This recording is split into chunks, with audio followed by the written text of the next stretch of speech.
3 సంవత్సరాల్లో మీరు చేసిన దాడులు చెప్పండి. చేసాం సార్. చాలా దాడులు మన్నూరు చేసాం. పోలీస్ స్టేషన్ చెప్పండి. చేసాం. చెప్పండి అసలు ఎలా జరిగింది? హ్మ్. అయితే మన్నూరు ఓపీ ఇప్పుడు ప్రస్తుతం మన దగ్గరలో ఉందది. దగ్గరలో ఉంది సార్. ఎన్ని గంటలకు చేశారు? అది యాక్చువల్ అంతకంటే ముందు అయితే అది దాడి ఏందంటే మొత్తం దక్షిణ తెలంగాణ ఉద్యమం అంతా కలిసి చేసిన దాడి అది. వచ్చేసి అది అప్పుడు మా బాధ్యుడు సాంబశివుడు ఉండే. తర్వాత ఇంకో రవి ఉండే. నల్లగొండ జిల్లా సెక్రటరీ. అవంతా అంతకుముందే దాడి కంటే ముందు ఒక 1 మంత్ మేము రిహార్సల్ చేసినాం. తర్వాత మేము అంటే దీని మీద దాడి అనేది మనూర్ ఔట్ పోస్ట్ మీద. అయితే కొన్ని ఇంకా అదనంగా ఇక్కడ బలగాలు వచ్చి అంటే ఇక్కడ కొన్ని అమ్రాబాద్ పోలీస్ స్టేషన్ ఉంటది. తర్వాత అచ్చంపేట ఉంటది. అటు నుంచి శ్రీశైలం. అంటే అవన్నీ కూడా బ్లాక్ చేసినాం. అంటే అక్కడ అమ్రాబాద్ ఎళ్లి ఒక టీమ్ ఫైర్ చేయడం. తర్వాత అచ్చంపేట అంటే ఇక్కడ రోడ్డు బ్లాస్ట్ చేయడం. దాని మీద దాడి చేసాం బాగానే. బాగానే ఫైట్ ఇచ్చినాం. కాకపోతే ఏందంటే మేము అనుకున్న టయానికి ఎళ్ళలేదు అక్కడ ఒకటి. తర్వాత అందులో మా కామ్రేడ్స్ ఒకతను చనిపోయిండు. ఇద్దరికి ఇంజ్యూర్డ్ అయినాయి. ఎవరు చనిపోయిన వ్యక్తులు? అశోక్ అని పాండు. హుహు. అతను చనిపోయిండు. తర్వాత ఇద్దరికి గాయాలయినాయి. మీరు దాదాపు వారం, 10 రోజులు రెక్కి వేసిన తర్వాత ఎందుకు ఫెయిల్ అయిందనుకుంటారు మనున్నూరు? ఫెయిల్ ఏం కాలేదు. అది ఫెయిల్ అయినా సక్సెస్ అయినట్టే మేము లెక్క. ఎలా? అంటే అప్పటికేందంటే మాకు కొత్త క్యాడర్ అనేది రిక్రూట్‌మెంట్ అయింది బాగా. హ్మ్. అయితే మేము పోయిందేదో వెపన్స్ కోసం అంటే దాడి చేయాలనే పోయినాము. కాకపోతే ఏందంటే ఆ దాడి ఫెయిల్ అయింది. కాకపోతే అది మాకు సక్సెసే. ఎందుకంటే అక్కడ కొత్తగా క్యాడర్ అనేది ఒక అనుభవం అనేది నేర్చుకున్నారనమాట ఆ దాడిలో. కాబట్టి సక్సెస్ అది మాకు. మీరు ఆ దాడికెళ్లారు, ఆ! ఫెయిల్ అయ్యారు. అంటే మీ దృష్టిలో సక్సెస్. ఆ! కానీ అదే టైంలో శ్రీశైలం నుంచి కొంతమంది పోలీసులొస్తారు. ఆ! వచ్చారు పట్టుకున్నారు. వాళ్ళని మరెందుకు పనిష్మెంట్ చేయకుండా వదిలిపెట్టారు? అంటే పోలీసులు అనంగానే ప్రతి ఒక్కరు శత్రువులైతే కాదు సార్ మాకు. వాళ్ళు కర్ణాటక సివిల్ పోలీసులు వాళ్ళంతా. అయితే అప్పటికి మేము దాడి చేస్తున్నప్పుడే వాళ్ళు మాకు ఇన్ఫర్మేషన్ వచ్చింది అక్కడ. బస్సులో పోలీసులు వస్తారంటే ఆపండి అని చెప్పి ఆపేసిర్రు. తర్వాత దాడంతా అయిపోయిన తర్వాత మేము వీళ్ళని తీసుకెళ్ళి అంటే చనిపోయిన వ్యక్తిని తర్వాత ఇంజ్యూర్డ్ అయిన వాళ్ళని తీసుకొని అక్కడికెళ్ళాం. ఇక్కడ పవరాబాద్ చౌరస్తా ఉంటది. అక్కడికెళ్ళిన తర్వాత ఇంకో రాజు అని ఉండే నల్లగొండ అనే దళ కమాండరు. జిల్లా కమిటీ మెంబర్. ఆయనతో పాటుగా సాంబశివుడు అంతా మాట్లాడారు వాళ్ళతోని. మాట్లాడి పంపించేసిర్రు. అంటే వాళ్ళని చంపొద్దు అనేది సాంబశివుడి ఆదేశాలా? సాంబశివుడు ఆదేశాలు. అంటే అంటే ఈ ఉద్దేశ్యం ఏంటి? అంటే మనకు కావాల్సిన వాళ్ళు కాదు అనా? అంతే కదా సార్. ఇప్పుడు మన మీద దాడికి ఎవరైతే వస్తారో వాళ్ళే మాకు టార్గెట్.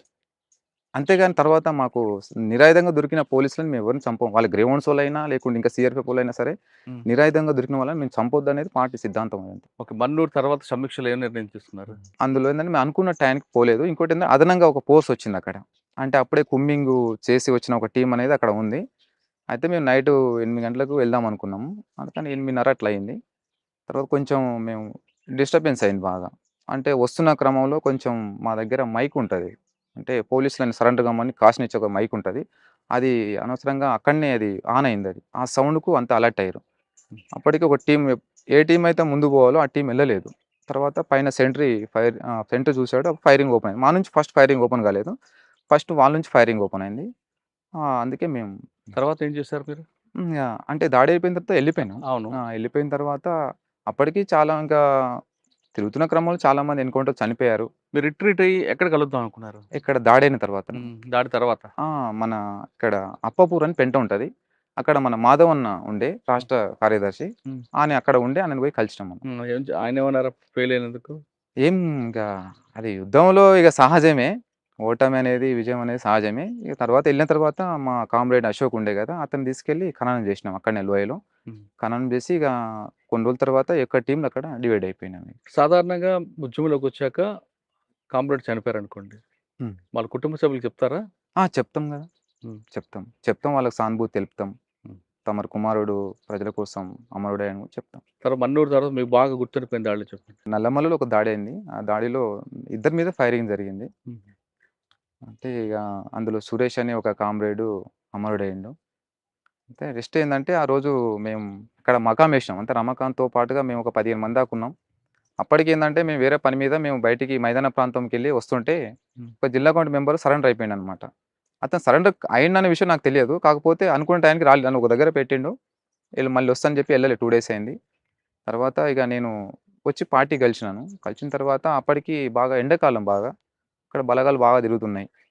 తిరుగుతుంటే మేము కొన్ని కొన్ని జాగ్రత్తలు తీసుకున్నాం అప్పటికి.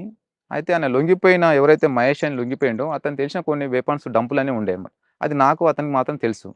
నేను మళ్ళీ ఎంబడి పార్టీకొచ్చి చెప్పిన తర్వాత నేను ఇంకొకతను సాగర్ అని ఇద్దరు ఆ డంప్స్ ఖాళీ ఆయనకు తెలిసిన ప్లేస్ నుంచి మళ్ళా వేరే ప్లేస్‌లో పెట్టేసి, మళ్ళీ అంటే నదిలో, కృష్ణా నదిలో. తర్వాత పైకొచ్చినాం.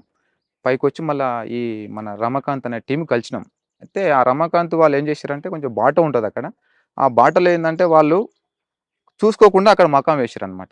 అప్పటికేందంటే గ్రేవన్స్ బలగాలు వాళ్ళు అక్కడి నుంచి పైకెక్కుతున్నారు అదే బాట పొంటి. వాళ్ళు వీళ్ళని చూసారు. మాకంటే మేము రాకముందే వీళ్ళని చూసారు. అయితే వాళ్ళేందంటే అక్కడ వాళ్ళు డైరెక్ట్ ఆ టీమ్ వీళ్ళ మీద అటాక్ అంటే ఒక టీమ్ అటాక్ చేయకుండా అదనంగా బలగాలు అక్కడ పరిసర ప్రాంతాలున్నాయి. వాళ్ళందరిని తీసుకొని ఆళ్ళందరూ పిలిపించుకొని ఒకేసారి ఈళ్ళని నైటు చుట్టుముట్టి దాడి చేద్దామని చెప్పేసి వాళ్ళు అనుకున్నారంట ఆ ప్లాన్. అయితే అప్పుడు మేము ఇక్కడ వచ్చి కలిసిన తర్వాత డంప్స్ అన్నీ కూడా కాల్ చేసి వచ్చి ఇక్కడ కలిసిన తర్వాత రమాకాంత్ ఏమన్నా అంటే గొర్రెలు పోతున్నాయి బాట పొంటి. గొర్రెలు పోతుంటే విక్రమ్ ఎవరన్నా అంటే అక్కడ గ్రామాల నుంచి ప్రజలొస్తుర్రు గదా! పోయి అక్కడ అంటే గ్రామాల్లో ఉన్న రిపోర్ట్ ఏమన్నా తెలుసుకోపోండి అని చెప్పి పంపించిండు ఎవరు రమాకాంత్. పంపిస్తే నేను, సురేష్ అని ఇద్దరం మేము ఉరుకుతున్నాం అనమాట. ఉరుకుతుంటే ఆల్రెడీ నేను వెపన్స్ ఇట్లా చేతిలో పట్టుకున్నా. తర్వాత ఇట్లా కొంచెం కొండ ఉంటది. కొండ ఉంటే ఇట్లా ఎక్కుతుంటే ఏందంటే అప్పటికి నేను పైన చూసిన వాళ్ళు పొజిషన్ పెట్టుకున్నారు పోలీసోళ్ళు. అంటే సురేష్ డౌన్ అని చెప్పేసి ఇక నేను డౌన్ అయ్యాను. డౌన్ అయిన తర్వాత సురేష్ కొంచెం ముందుకు పోయిండు. ఆ ఫైరింగ్‌లో అతను చనిపోయిండు. నా ముందే పడిపోయిండు. తర్వాత నేను ఫైర్ చేసుకుంటా ఇట్లా కిందికొచ్చేసి మళ్ళీ ఈ టీమ్‌తో కలిసి ఎళ్ళిపోయాను. మీరు చేయడం కాకుండా మీ మీద అటాక్‌లు ఎన్ని సార్లయ్యాయి? ఇక్కడనే బాణాల దగ్గర ఒక ఎన్‌కౌంటర్ అయింది. సాంబశివుడు ఉన్నప్పుడే. అయితే అప్పుడు అమరవీరుల సభ జరపాలని చెప్పి మేము అప్పటికి విలేకరులకు ఫోన్ చేసిండు మా సాంబశివుడు. ఫోన్ చేసిన తర్వాత వాళ్ళు అప్పటికి లీక్ అయింది. అంటే ఫోన్‌లు యూజ్ చేయడం వల్ల లీక్ అయింది. అయితే లీక్ అయిన తర్వాత ఏందంటే అప్పుడు ఆల్రెడీ అక్కడ ప్రాంతాల్లో బలగాలొచ్చేసినాయి. అయితే మేము ఆ బలగాలు వచ్చిన విషయం మాకు అర్థమయ్యి ఏం చేసినామంటే ఒక పెద్ద కొండ మీద ఎక్కినాము. సాయంత్రం వచ్చేసి ఒక 3:30, 4 అవుతుంది. ఆ కొండ మీద ఎక్కిన తర్వాత ఏమైందంటే మేమక్కడ మంచి బంకర్‌లు పెట్టుకున్నాం. అంటే ఏమైనా దాడి చేసినా గూడా మేము ఫైట్ ఇవ్వడం కోసం గూడా మేము జాగ్రత్త తీసుకున్నాం. తర్వాత ఆ సాంబశివుడు చెప్పాడనమాట. ఒక సెంట్రీ అటు గూడా పెట్టమని జెప్పి. ఆ సెంటర్ పెట్టకపోతే ఆ రోజు నష్టపోయేవాళ్ళం. హ్మ్. ఒక బ్యాక్ ఒక సెంటర్ పెట్టమని జెప్పాడు. అంటే ఏ పోస్ట్, బి పోస్ట్ 2 ఉంటాయి. పెట్టిన తర్వాత అయితే మేమక్కడ కొంత సౌండ్ చేసినామనమాట ఆ రోజు. చేసిన తర్వాత ఏమైందంటే కొన్ని రాళ్ళు, గీళ్ళు సౌండ్ వచ్చింది. అప్పటికి అక్కడ పోలీసులేందంటే పైగా కొండ ఎక్కుతారనమాట. అప్పుడే నేనేం చేసినంటే అప్పటికి సెంట్రీ వాళ్ళకి కొంచెం టీ ఇచ్చి నేను కూర్చున్నా. ఆ సెంటర్ చూసి మాకు పిలుస్తున్నారనమాట. కొంచెం సైగ చేస్తుంటే అప్పుడు రజిత ఉంది గదా! ఆ రజిత వాళ్ళు ఏందో పిలుస్తున్నారు చూడండి అనంగానే మేము ఎంబడే అలర్ట్ అయ్యి ముందుకు వెళ్తున్నా కూడా వాళ్ళే మా మీద ఫైర్ చేసిర్రు. చాలా సేపు ఒక 5 నిమిషాల దాకా ఫైరింగ్ జరిగింది. అందులో గట్టిగా రిటాలియేషన్ ఇచ్చినాం మనం. ఎవరికేం కాలేదు. ఆ 2 అక్కడ మరి మిస్ అయ్యారు కదా! సాంబశివుడు దాళ్ళతో. అవును. తర్వాత దాని మీద సమీక్ష జరిపారా? అయితే అప్పటికేందంటే నేను, రమాకాంతు, ఇంకో సాగరు, ఒక మహిళ ఉమా ఒక నలుగురం మిస్ అయినాం. అంటే వాళ్ళంతా సేఫ్‌గా నల్లమల్ల ఎళ్ళిపోయారు. అంటే లోపట అటు ప్రకాశం వెళ్ళిపోయారు. మేము 1 మంత్ ఒక నెల రోజులు మాత్రం వాళ్ళకు కాంటాక్ట్ లేకుండానే ఉన్నాం. హ్మ్.